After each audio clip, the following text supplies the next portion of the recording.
Hi, it's Marissa from LittleHouseLiving.com.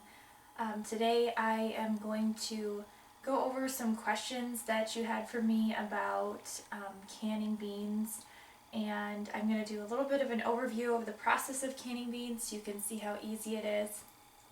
When I talk about beans today, I'm not talking about the green beans that you grow in your garden. I'm talking about dried beans, in particular pinto beans, which is what I can most often just because they're really cheap.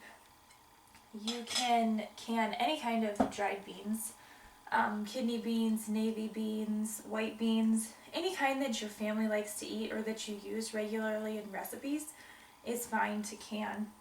We can pinto beans the most often, like I said, because they're really cheap. I usually have them on hand, and because most of the recipes we use pinto beans, so it makes for an easy meal for us. One of the questions that I get most often is, why would you want to can beans? Dried beans, if you're just doing storage, dried beans are much easier to store. They last for a longer amount of time. They're easier to store on your shelf, in a bucket, or in a container. But with canned beans, the idea behind them is to have an easy, quick meal in your pantry. Because if you cook meals from scratch, having a quick meal in your pantry is not really an option. So here's one of my jars of finished beans, and we use these mostly for taco salads or to add to soups like chili, or you can use them for a really quick meal. You can just warm them up on the stove in a saucepan and put some melted cheese on top, and you have a super quick lunch. So that's what we like to use canned beans for, and that's why I always keep them in my pantry as a staple. So it's a little bit hard to know when you have a bag of dried beans how many jars it's going to make.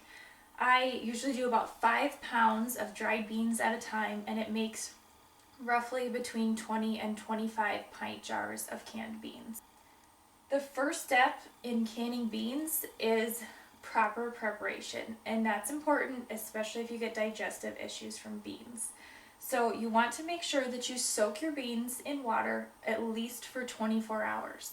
I basically just find all of the containers and bowls that I have in my house, because they take up a lot of space when they're soaking, and put the dried beans in the bowl and then cover them with water. And you'll have to check on them every couple hours to make sure that you don't need to add more water, because they soak up the water pretty quickly. And then I just add a little bit extra water for them when they're soaking overnight.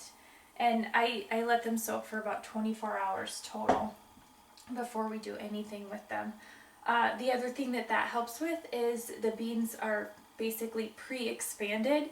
So when you cook, you have a little bit better idea how much space they're going to take up in the jar when you put them in the pressure canner.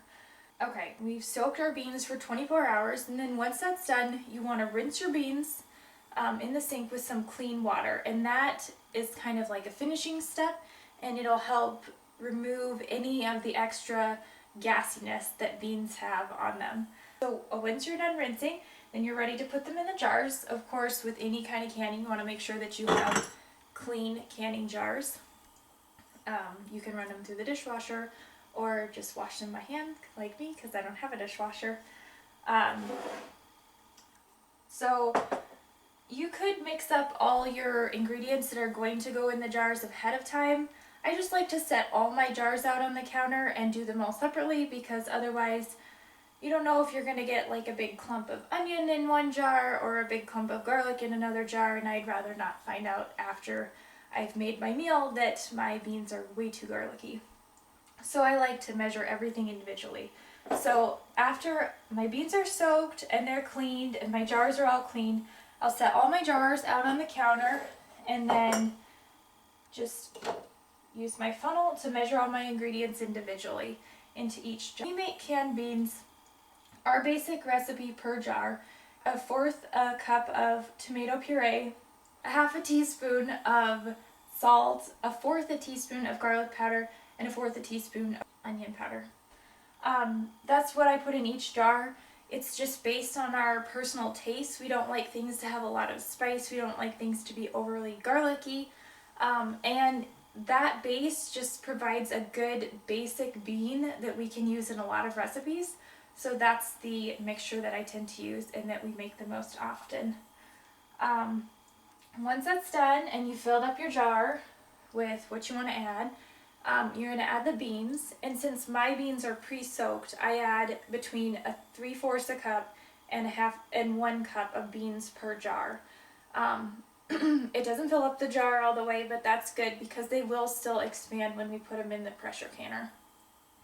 So once you have your beans and your mixture in the jar, then you fill it up the rest of the way with water, and you want to make sure that you only fill it up to about right here because you need some space in there for everything to expand and cook. And so once that's done, then we get to put them in the pressure canner.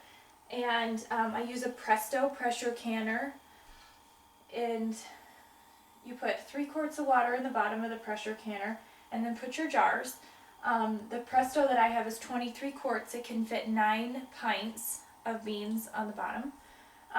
But the awesome thing about the Presto is that you can get just an extra rack and put this on top of the bottom layer of beans and then have a second layer of beans on the top.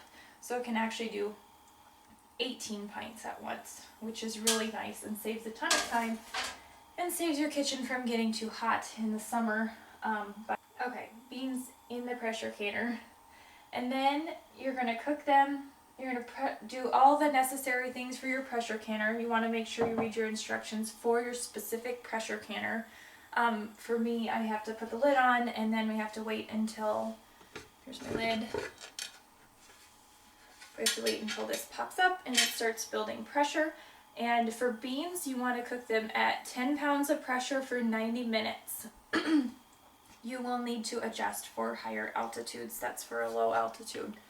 So that is a basic overview of canning beans. It's actually very simple, and it takes some time with the pre-soaking, but the steps only take you maybe about 15 minutes total, and you have about 25 pints of beans when you're done with everything.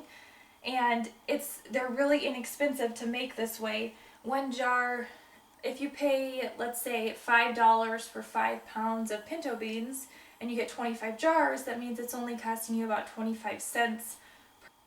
Make sure you check out my full tutorial on canning pinto beans at littlehouseliving.com and let me know if you have any questions on canning pinto beans or any other canning recipes.